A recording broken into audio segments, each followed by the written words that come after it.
You're listening to Tony Caravan Live. Sometimes I wear glasses, sometimes I don't. You know, that tone that started the show off was 432 hertz. That's one of those healing tones, in case you hadn't noticed. If you want to copy that and loop it, feel free. This is going to be Rant for the Times 3.0. Today's the day we've been building up to, the inauguration of Dementia Joe. I hope you don't mind that I activated this program. It's like we're living in the year 2021, but we've got like this throwback Congress and president and media. Even though the media are mostly people in their 20s and 30s now, inexperienced, have no experience in life whatsoever. You know, they went to some Ivy League school. I taught, you know, some of these people at Columbia. I mean, literally, I used to be the supervisor for the production supervisor. I oversaw the Daily Spectator, which is now only is no longer in print. It hasn't been in print for, I don't know, well over a decade. So, I mean, most of these people get jobs right out of school. And believe me, they were very brilliant people, the people at least that were underneath me. But no world experience, you know. No real understanding of what life is really about. And, you know, I'm sure there's people there that's very annoying to even people that knew me. But it's true, you know. I spent the better part of my life traveling around the world and all over the country. I've been in practically almost every state in the Union. And I've worked countless jobs. And, you know, and all in usually supervisory, upper management, or my own business. It's hard for people to understand, but I was always the sought after guy by headhunters, because I would come in to solve a problem. And then once I solved the problem, what's called a business turnaround. Once I solved the problem, I could have sat back on my laurels. In fact, many times I would go into work at certain jobs, and the moment I start putting my feet up on my desk or going out for long lunches and watching a movie in the afternoon, I knew it was time. I said, I got to get out of here. This is just too boring. Because I'd turned the place around, turned it into a profit, organized it like a fine-oiled machine, and it just got to the point of going like, I'm just not the type of guy that could do this sort of thing. But that's what America has become. Bureaucrats, CEOs, presidents, people in charge of companies that basically have no world experience, have a degree, and have been doing the same thing or similar things for their life to date, which is only perhaps up to their 40s if they're lucky. No, you know, never did that, never had the summer job, or never worked for your uncle digging swimming pools. You know, never went to the shore and, you know, slummed it and worked on the boardwalk, and, you know, learned life and how to live and take care of yourself and cook and, you know, what bills were, you know, that kind of thing. How the average person really lives, the struggle of life, which is the American way. Most people don't just graduate from an Ivy League school and have a series of job offers, or go to work for their uncle's company or parents' company or what have you, or, you know, get one or two jobs and bam, they're the editor of the Washington Post. That's just not how it works for the average person. Just like I've said before, you know, all this 401k and stock market stuff. the average person either has no 401k or very little exposure to the stock market. And if they do have a 401k, they may have already borrowed on it. Or it's not in the millions.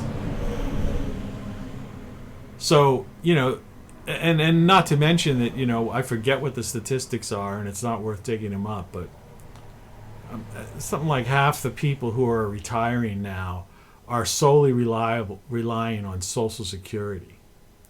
And you have to remember that the older a person is, the lower the wages were for pretty much the first half of their life. Even if you had a good job. I grew up in a working class family. And right next door to me when I was a child was a doctor lived there. And so we were living in a house that I believed at the time my parents may have bought for $20-some thousand. So there was a doctor and his family living right next door to me. I mean, even doctors didn't make all that much money. So the idea is that, that has nothing to do with, it has something to do with Social Security. But I'm trying to say that the first 20 years of many people's lives, there wasn't enough put into the system that they could retire, which is one of the reasons why I ended up where I always wanted to retire at the beach, because I spent the better part of my life in coastal cities. I lived in New York City. I lived in various shore points on the East Coast. I lived in Malibu on the West Coast. I was always around these beautiful either cityscapes or natural landscapes, ocean views, what have you. And the cost wasn't that bad. I mean, you could work there. I worked for, you could get a job. A guy like me, I could get a job doing anything because I had vast experience. So I could go to a shore town and get a job working for a newspaper. And just, man, that was the greatest thing in the world. Spend most of and just walk on the beach in the off season. When the season came, you had your pick of where to live because the town is empty in the wintertime. You just find the best apartment or best place with the best view and get in there before anybody else. And chances are you might know, because you were a local, so to speak, you kind of knew the landlord and they gave you a decent deal. But those days are long gone. That's over now. Now you can't touch the real estate. So I ended up retiring on the outskirts of a top 200 market for people who understand that. And you say, what's the purpose of all this? What's the meaning of this? Well, it has to do with moving forward, going forward. It's a continuation of the last 3 rants. I recommend you go back even further, though, to some of my other ones where I talk about the downfall of Western civilization and this, that, the other. But the last couple of rants were just, I don't know. They weren't some of my best videos. I woke up today at 5 a.m. Why I'm wearing my glasses because, I'm just barely awake. But what I'm trying to get at is that I lived and survived, had a full life, and at a fairly young age, I had experienced more than most of my peers. I went to college for 2 years, and then I was down at the shore, and I had a job. My family was in the printing business.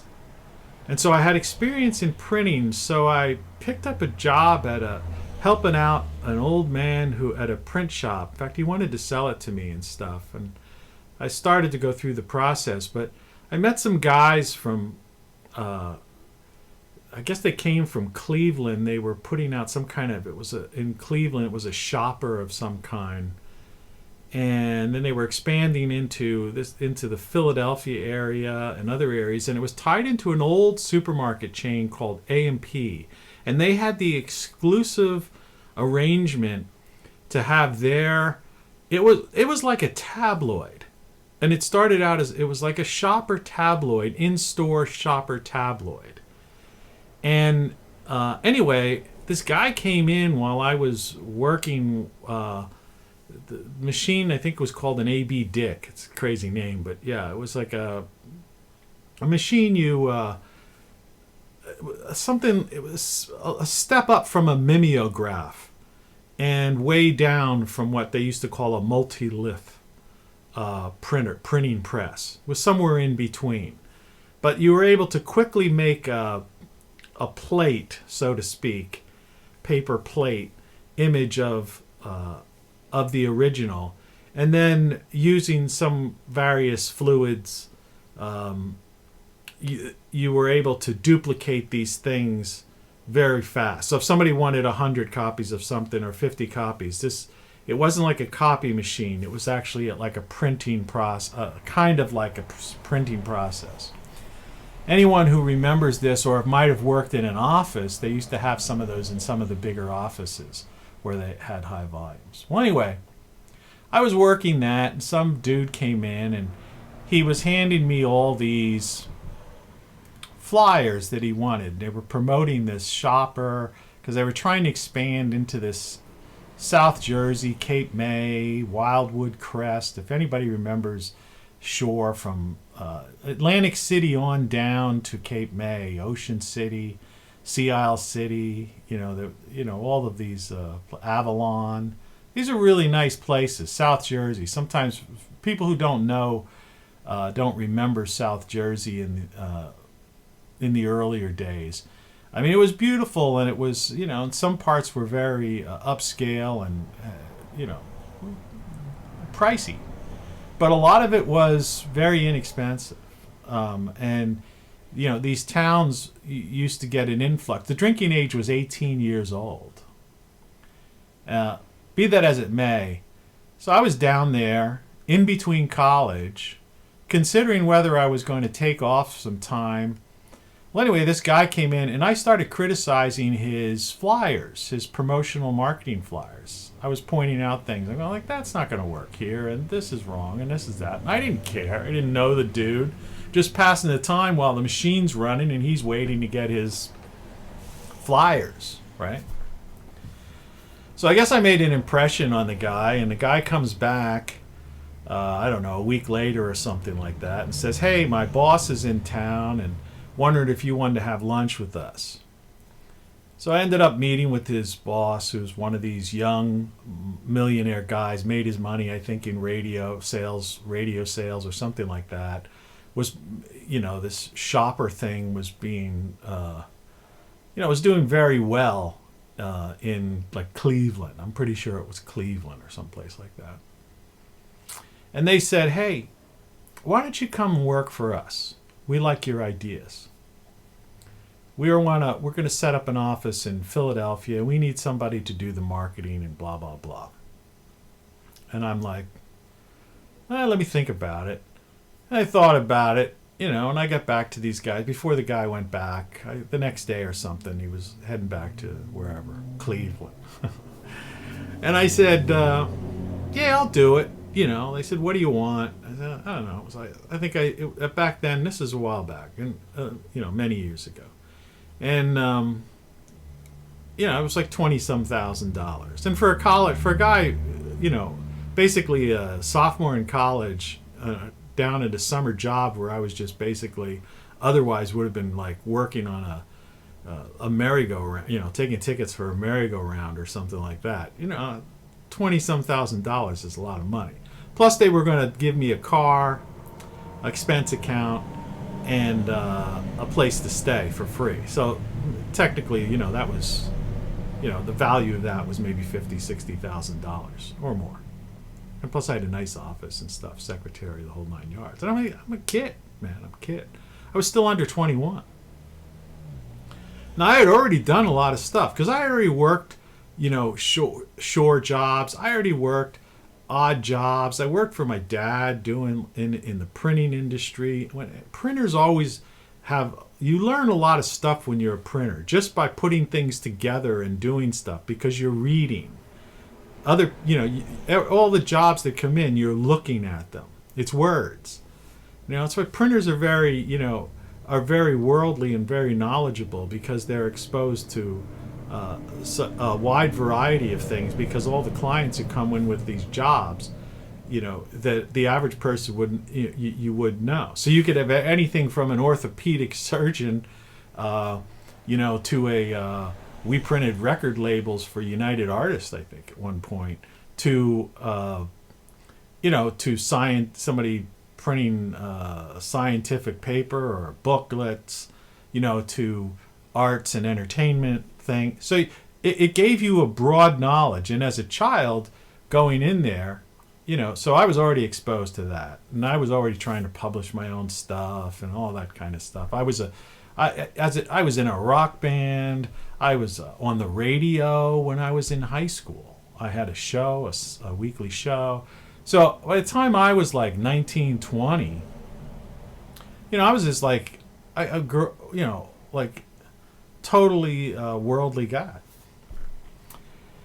So I go to work for this company, and I looked at this. I said, this is a shopper. Forget that. Let's change the front page instead of it just being supermarket coupons and these nonsensical stories and TV listings, all these free services you could get. If you don't understand how the publishing business works, there's all kinds of information you can get. You could pay a fee for. Some of the stuff is free. And obviously they were tied into the A&P food chain, so in the middle of it they had coupons and stuff like that. I said, let's make a cover. Let's make this look, And so I kind of made it look like, for lack of a better word, like the National Enquirer, but not sleazy. In other words, in fact, I think our first issue we had Suzanne Summers on the front cover. And it was like, so in other words, it looked like a magazine, but it was a a supermarket tabloid, type of setup. And instead of just, having they had some weird salespeople, I decided to go to the advertising agencies. And I eventually became, involved with an advertising agency, a prestigious advertising agency club in Philadelphia. And I did that for like, I don't know, I did it for about a year and a half. And the thing really turned around, everything worked, And I decided, hey, I think I was just turning 21 or so then, or I had turned 21. And I was living the good life, and I was in Philly, Center City, Philly, and I got exposed to a major city because I came from a smaller town. And I said, nah, I'm going to go back to college, finish up. So I went back to college. Now, by the time I got to college, and I went back into the dorm system, because I figured if you go to college, you got to live in a dorm. You know what I mean? That's what it's all about. And here I was with guys my own age, maybe a little bit younger because I took a year and a half or so off. But, I had experienced already by that point, by the time I was 21, I already experienced like so much and had been so many places. And it was like, and it just went on and on from there. And I'm not going to give you my life story here. That's not what this video is about. And then I traveled, and I did that in many different places. So I ended up managing radio station, publishing magazines, being a creative director of an advertising agency. Just name, the list went on and on and on. Got involved in producing, managing talent. I mean, it was crazy. The internet comes along, graphic design, creating websites, and then creating some technologies that had never before been put to use. In other words, and I was doing things where I was having remote broadcasts from the Himalayas, Antarctica, the North Pole, expedition reports, live video, and stuff. I mean, stuff out of this world, and that I haven't seen anyone duplicate since then. And along with some other friends and people I met along the way, we were doing some crazy things, and that was in the 90s. we were, to use a stupid phrase, we were at the cutting edge, state of the art. I mean, people copied what we did. And everyone knew who we were, and I was written up in, little blurbs here. I had the longest running lounge show on the internet in the 90s before there were iPods. The concept of a podcast didn't exist. And I was doing a weekly show in like the 90s, in real audio, which no longer exists. I just recently found a way to convert real audio files. Because I've had all these old archives, and hadn't been able to listen to them in years. And I finally found there was a way of going, of doing it. So you found us. What is it trying to tell us? No strings, no catch. You own everything. Now stay tuned. Anyway, and I had a full life. I had ups and downs, I was married twice, divorced twice, had some great loves of my life, and they've, relationships, wonderful for 5 or 6 years. And, I might have gotten obsessed with, my work or doing something else. And, the girlfriend or the wife, might have gotten wandering eyes, because I'm coming home late, or I'm meeting with the guys at the bar or something like that. You know what I mean? I take full blame for my breakups, but I never cheated on my wives or girlfriends. That's one thing, But yes, I guess I'm guilty of having just been too consumed with work and projects and things of that sort.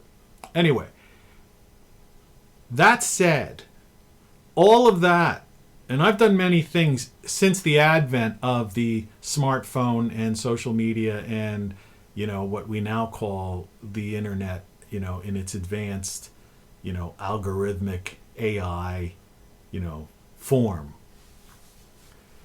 But I did all of that, traveled the world, traveled throughout the U.S., had all of these great situations, in major markets, met thousands of people, had wonderful, incredible relationships, great friends, and I did all that before the smartphone, before social media. And that's what this rant is about. And by the way, back then, politics wasn't pop culture. So you knew who the president was because, well, you heard about it. But you didn't really care, It wasn't an obsession in my life because I learned that all politics is local. It's like that guy, the Speaker of the House from Boston, whatever his name was, Tip O'Neill. That was his line. All politics is local. And that's an important thing to understand right now on this inauguration day when everyone is so polarized from the MAGA crowd, and the Republicans are trying to turn on the MAGA crowd, even though the MAGA crowd outnumbers Republicans now. That's like, what in the old days, that's political suicide. And the Democrats the party has gone, there is no Democrat Party anymore. Now they're just basically a Marxist party that wants to move to globalism under what I call, sorry, my computer, if you don't, it just went black on me because it wasn't being used, the mouse wasn't being used. But, the party of Davos, as they call it. The Brussels EU type of people. The old world order, as I've spoken about. See some of my earlier videos. Earlier meaning several weeks ago. Several weeks or a month or so ago. Building up to this. Now, that's the reality of today. And you can't, and I use the term in previous videos, it was like a freight train coming at you. Well, the freight trains came at you and it just, smacked you in the face, crushed you like in a cartoon, flattened you out, So now you got to pop up like they do in the cartoons, all right, and deal with it. Deal with reality. You just got crushed by a freight train. And think about what I just told you about, anecdotally. That I did all of that stuff, many things done before I was even, 21, 22. And then getting in through my 20s, into my 30s, into 40s, that I had experienced so much in life, such a full life, coming from a working class family. My father inherited basically a printing business from his father. It was a large family, and there were other brothers. Nobody even wanted the thing. It was decrepit. The building had leaks in the ceiling. I mean, it was almost a half a city block long, but it was like, this giant ceiling. There were old printing presses in it. The stuff really didn't work. He couldn't find help, workers. And it was like basically him, a secretary, one of his brothers, and my brother learned how to work the press until he went to college, and I think and then in and out there would be like an occasional person. So no, I mean that place eventually closed. He couldn't make it. There wasn't enough work in that small town, and he couldn't find the people to do the work. And the city had changed. They used to have something called what they called steam heat. In other words, in the old days they had this. When I say old days, I mean decades ago. They used to have a central heating plant, literally, and those steam heats would come into the downtown areas, and that heat would heat radiators like in houses. And so it was like when you paid taxes, that was included in it. Well, anyway, they got rid of that, and so all suddenly this big giant building, he had to put in a furnace of sorts, and the cost of that alone was like tripling the rent, on or mortgage or whatever it was on the building. So he ended up going to work for a newspaper. And my mom had to work her life, and she ended up working for one of those like mall jewelry shops or something like that. So that's the kind of family I came from. I didn't come from money. I came from hardworking parents who basically raised 3 kids, lived in a fairly humble house in a just a regular run-of-the-mill neighborhood, and I did all those things. And so there's no excuse for you. And I had a good life. I had fun as a kid, and did all those things. So what's the big deal that excuse me, my chair is like sliding down. Ever get these chairs, you have them for so long that you can adjust them up or down, and like the thing just like I don't make enough money right now to get one of those whatever chairs like PewDiePie and Jack Black have. So how'd I do all that? And how'd I have all that fun? Right? And if you're a guy, all those women. Man, I had some beautiful women. All right? Guy talk. But, yeah, it was great. Traveled, made love, ate great food, had fantastic jobs, forged really good friendships, sometimes over a short period of time. But when you do that kind of stuff, you could, you skip the nonsense, you skip the game playing, you just cut to the chase, and you get to know people, because you've been around, you travel, and you can read people, and people can read you. If a person's somebody that's like of similar interest and somebody you can talk to. If you're going, if that girl is going to be, is your type of person, and they're going to like you and you like them, that kind of thing. Whatever it is, if you choose the job you want because you're confident, you've done everything, and you know what you're doing. Work isn't like isn't something hard. Work is fun. You just have to believe in yourself, and you just have to erase this social media, smartphone mentality. The things didn't exist 12 years ago. For all practical purposes, they really didn't. They didn't rise to this national, global obsession until a little over a decade ago.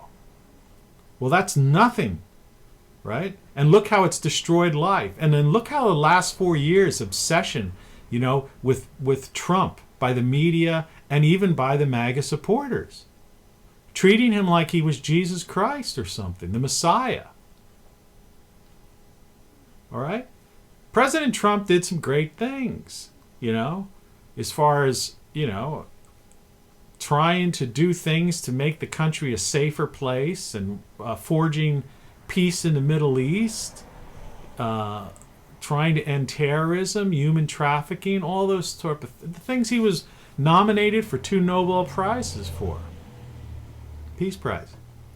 Those things, yeah, it was a great accomplishment. And compared to this joker who takes office today, there's no comparison whatsoever. That guy was a professional politician for like 40 some years. Did nothing.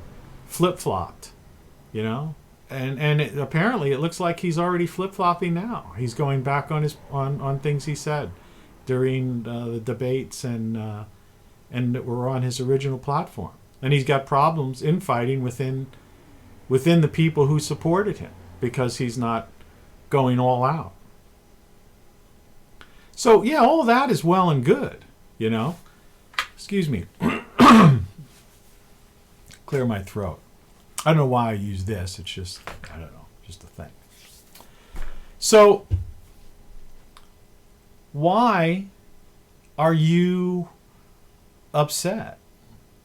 Why are you, why do you have anxiety? Why do you have fear? Why do you think, your life is no longer your own? That these things happen, okay? Times change. Empires rise and fall.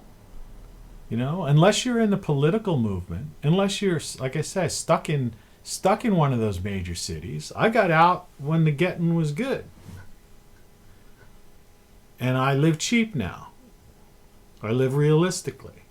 But ultimately you have to think. It's like that line from Fight Club. The things you own end up owning you. So what do you need? You need some kind of big house in a suburb with aluminum siding that looks like everybody else's house? You really need that 2-car garage? The big lawn? It's like the golf course that you gotta get a sit-down mower to mow. And on the weekend, it's like laughable. All these middle-aged men sitting on these $5,000 or $3,000 mowers that should be mowing golf courses, and they're mowing their lawns. I mean,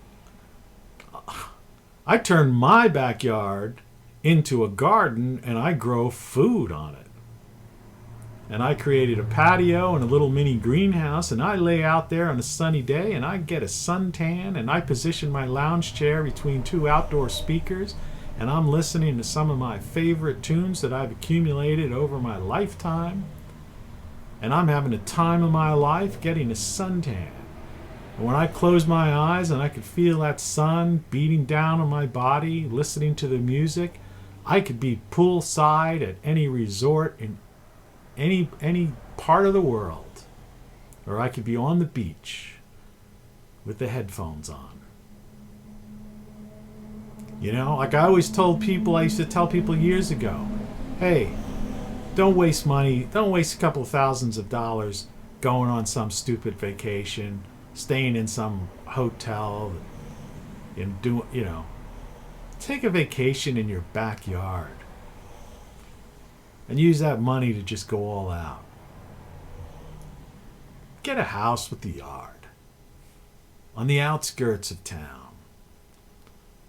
That's what you really need to do. And there are unbelievable amounts of houses you can buy for $20, $30, maybe $50,000. Lots of people living out there have houses that start at 150, go to 300,000, upwards to like 750,000, maybe even over $1 million.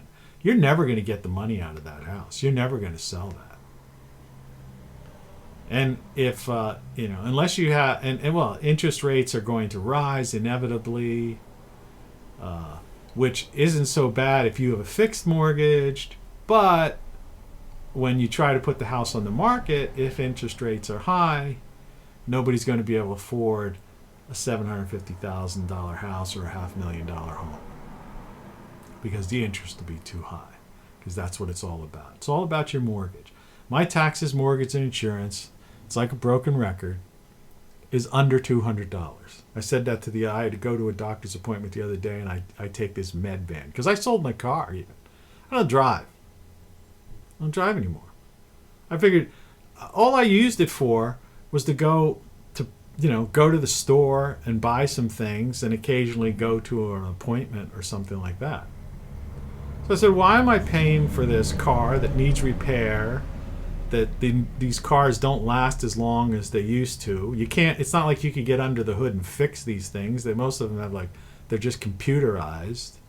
I have the same going for Tesla cars and stuff.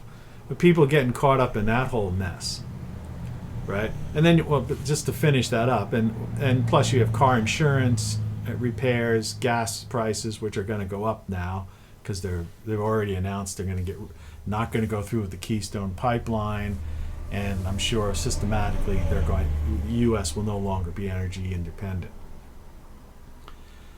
So, but just a lot, like I called Elon Musk an idiot before. I mean, the guy's a brilliant engineer. There's no doubt about it, and he's an innovator for sure.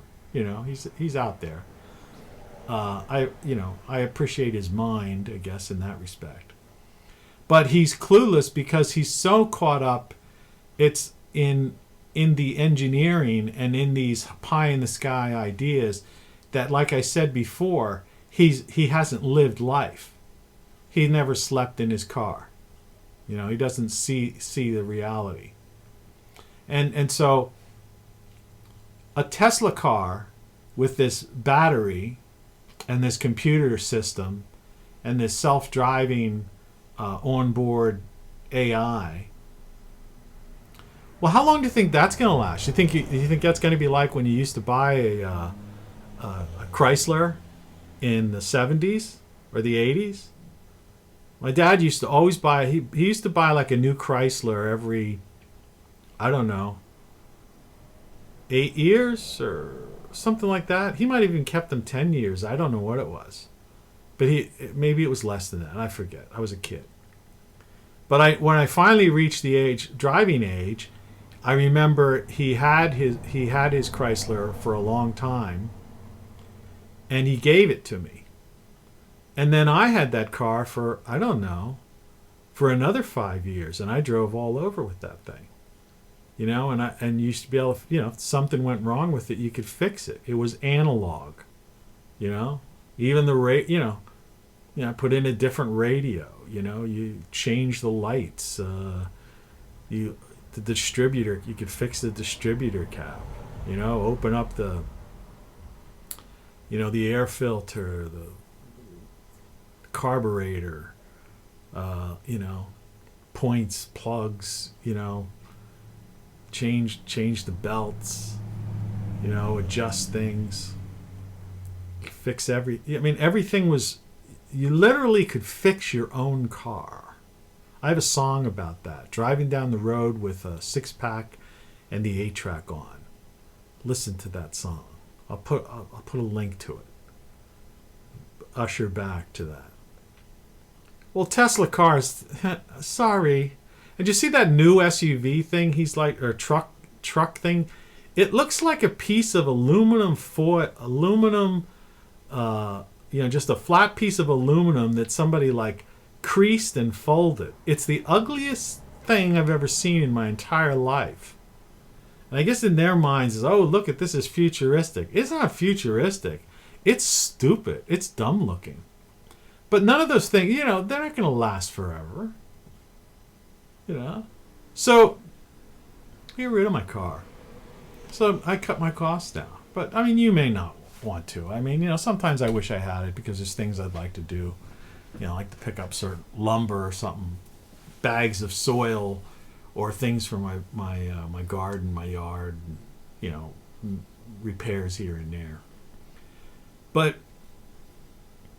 you can live your life without social media. Today I'm going to post a link to this video on Twitter.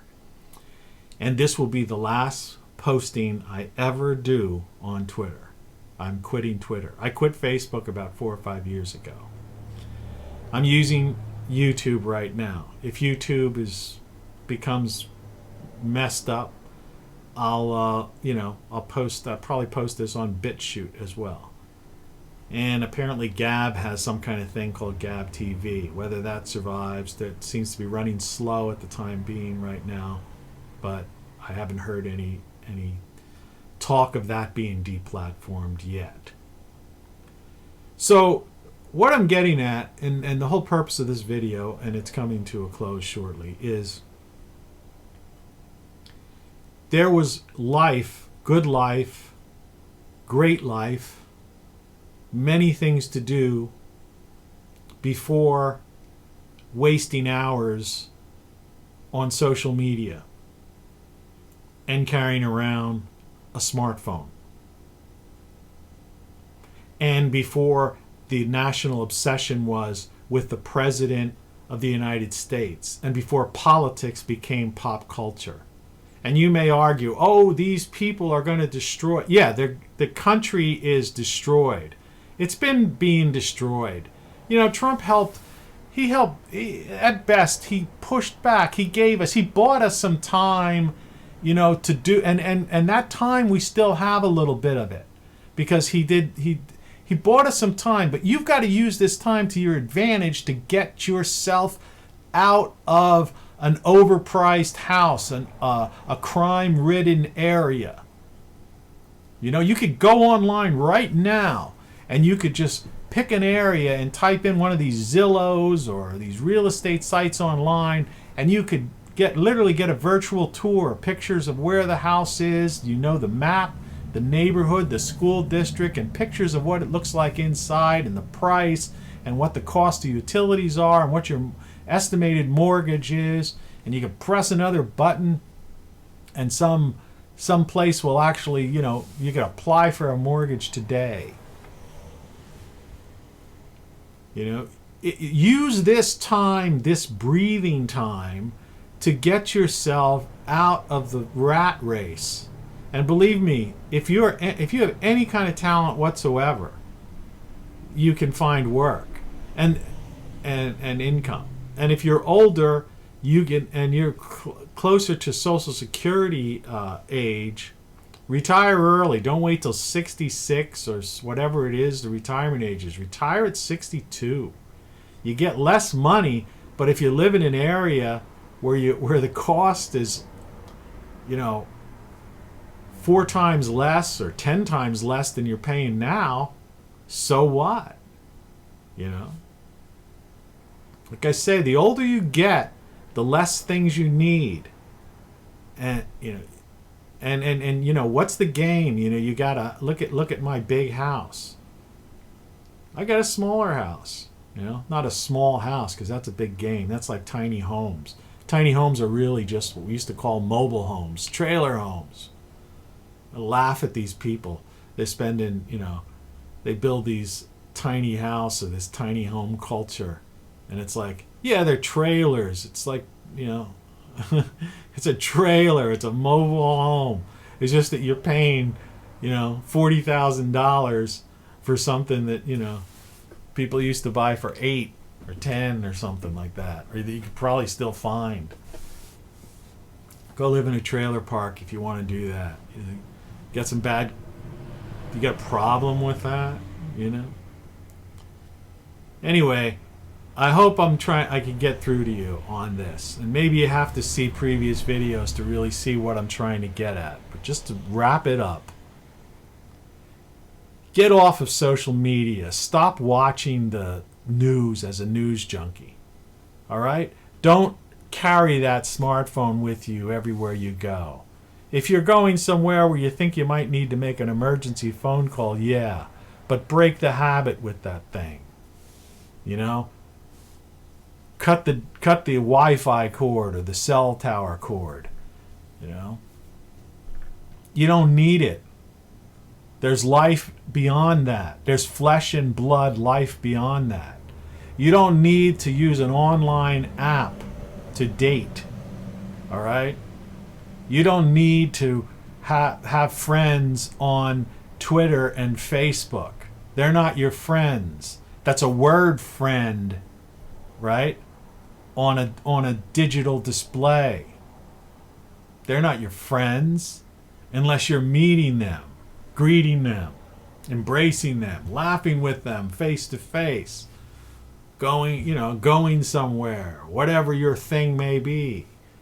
Hanging in a park, going to a restaurant, drinking in a bar, going to church, whatever your lifestyle, whatever your preference in life is, whatever gives you happiness, fun, enjoyment, you can do all of that without social media and cell phones, smartphones.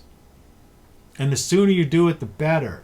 And all of those things are still going to be possible even under this authoritarian, police state regime. As long as you're out of the areas where these guys... I mean, look at D.C. with 25,000 troops, okay? Well, why would you want to live there? Why would you want to be around that? Why would you want to be in New York City? Why would you want to be in Portland, Oregon? Why would you want to be in Chicago with this... where the crime rate is like literally, it's like, if there was a counter on the side, you could count the deaths, murders, rapes, robberies, assaults, theft, whatever, arson. Why would you want to live there? Well, my family's always been here and I have lots of friends here. Well, then move to the outskirts of town. Get out of the cities. Well, I'm in the suburbs already. Yeah, we'll move to the outskirts of the suburbs. Okay? And if you want to visit your, aunt, uncle, or whoever who still lives somewhere like that, let them come out to visit you. I've been out. Like I said, I've been all over. If you're caught in some Chicago suburbs, Indiana's down there. You could find little towns in Indiana that are cheaper than Chicago or the suburbs. I mean, you go city by city like that,